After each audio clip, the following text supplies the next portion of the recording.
하이, 알량입니다. 11월 15일 장 마감 시황입니다. 금일 코스피는 0.23포인트, 코스닥은 2.11포인트 상승 마감했습니다. 와, 우리 스탁이 오늘은 많이 올랐네요. 주체별 매매 동향은 개인은 코스피와 선물에서 매수 포지션, 코스닥에서 매도 포지션을, 외인과 기관은 동일하게 코스피와 선물에서 매도, 코스닥에서 매수 포지션을 보였습니다.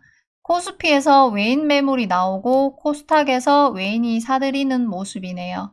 이번 단기 반등 흐름에서 코스피랑 코스닥 상승폭 차이가 많이 나는 걸 볼 수 있는데, 코스피에 비해서 그동안 덜 오른 코스닥으로 외인 자금이 유입되는지 지켜봐야겠습니다. 금일 장 마감을 얼마 남겨두지 않고 이런 속보가 하나 보였습니다. G20에서 금리 인상 속도 조절에 대한 조율이 있을 것 같은 내용입니다. 연말까지 상승 흐름을 유지시킬 기대감을 가져볼 수 있겠네요. 지수 일봉 차트를 보면 코스피는 어제와 비슷한 구간에서 횡보하는 흐름을 보였고, 코스닥은 60일 이평선 위로 주가를 완전히 올려놓은 상태네요. 보시면 거래량도 동반한 상승이 나왔습니다. 앞으로 750포인트 돌파와 120일 이평선 저항 구간까지 쭉 끌어올리는 흐름이 나오는지 지켜봐야겠습니다. 오늘 시장 주요 종목들을 알아보겠습니다. 어제 저녁에 인도네시아 신수도 사업 관련해서 철도 협력에 관한 뉴스가 있었습니다. 뉴스 영향으로 오늘 장 시작하자마자 대하 TI가 7% 구간에서 갭 상승으로 시작했네요. 장중에 15% 구간까지 상승폭을 보이고 시초가보다 낮은 6% 구간에서 상승 마감했습니다. 일봉 차트상으로 윗꼬리를 길게 만든 갭 음봉으로 121선 위에 주가가 위치해 있습니다.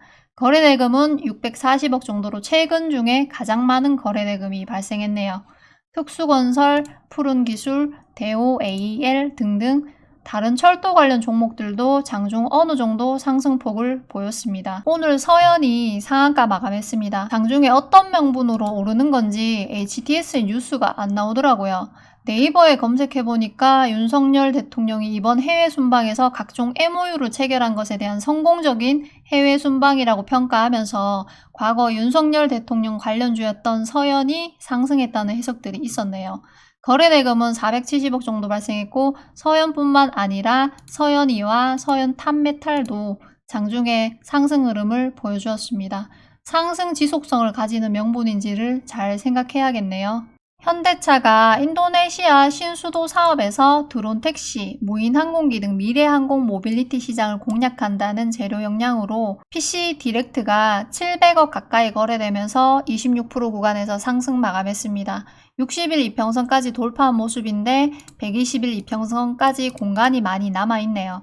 추가 상승 흐름을 보여줄지 궁금합니다. 오늘 시장 실질적인 주도주는 바이오 섹터였네요. 코로나 확진자가 증가하면서 재유행 불안감 영향으로 코로나 치료제 관련 종목들이 오랜만에 강한 모습을 보였습니다. 시오노기 제약과 공동으로 개발 중인 경구용 치료제 조코바 관련주인 일동제약이 3천억 정도 거래되면서 상한가 마감했습니다. 일봉 차트상으로 모든 이평선들 위로 주가가 올라온 모습입니다.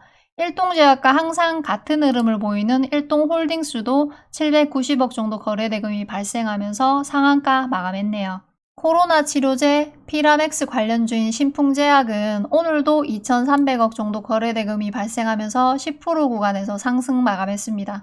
일봉 차트상으로 직전 고점 구간 근처까지 주가가 올라온 모습입니다. 이 밖에도 과거 코로나 치료제로 강한 모습을 보여줬던 BC월드제약, 현대바이오 등 치료제 관련 종목들이 상승 마감했습니다. BC월드제약은 변동성이 엄청났었네요.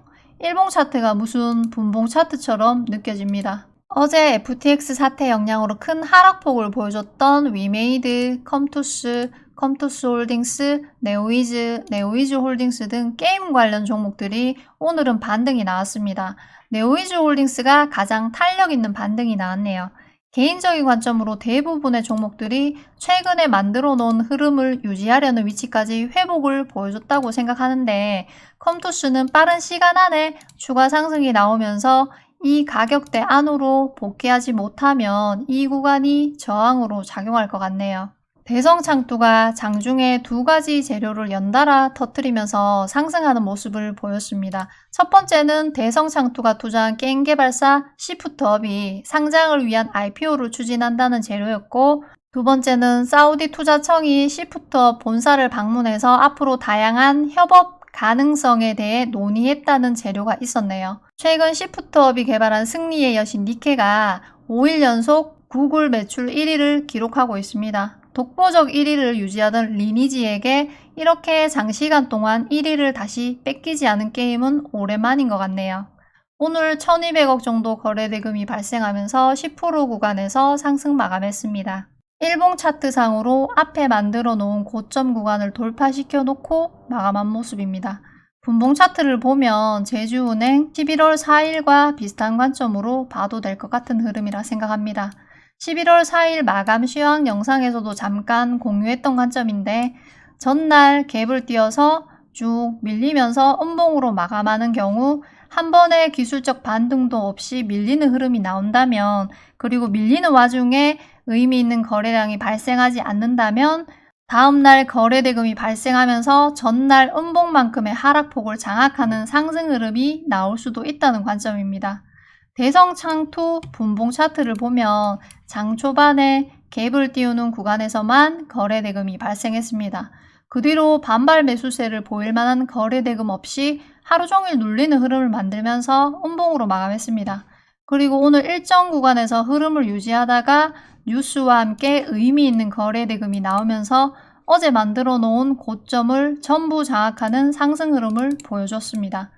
제주은행과의 차이점은 제주은행은 상승 후 다시 눌리면서 윗골이 달린 일봉으로 마감했지만 대성창투는 어제 음봉을 전부 장악하는 아주 이쁜 양봉으로 마감을 시켰네요.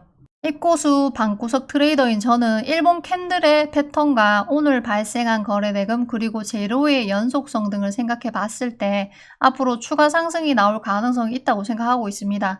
앞으로 관심을 가지고 볼 종목인 거지 종목 추천하는 거 아니니까 오해하시면 안 됩니다. 미래나노텍과 하이드로 리튬이 오늘도 역사적 신고가를 갱신하는 흐름이 나왔습니다.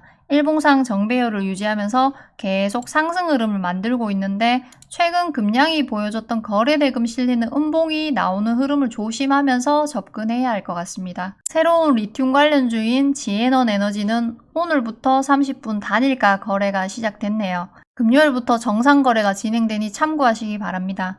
우크라이나 재건 주도주 중에서 데모만 강한 흐름이 나왔습니다.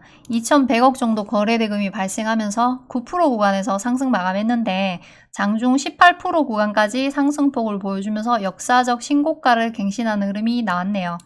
최근 만들어 놓은 횡보 구간 고점 라인 위에서 주가를 마감시켜 놓은 모습입니다.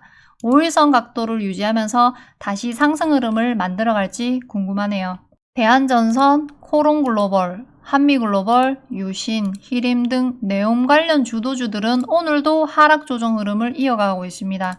한미글로벌은 20일 지지가 위태로운 위치에서 주가를 마감시켰는데 시간의 거래에서 4% 이상 상승 마감했네요. 일봉상 21선 기울기 각도를 유지하는 흐름이 나올지 궁금합니다. 2차전지, 네옴, 원전 관련주에서 몇몇 종목만 강한 흐름이 나왔고 오랜만에 바이오 섹터가 시장을 주도했던 하루였습니다. 내일도 바이오 섹터가 시장을 주도할지 아니면 다른 섹터로 돈이 이동할지 궁금하네요. 내일도 안전매매하시기 바랍니다. 화이팅!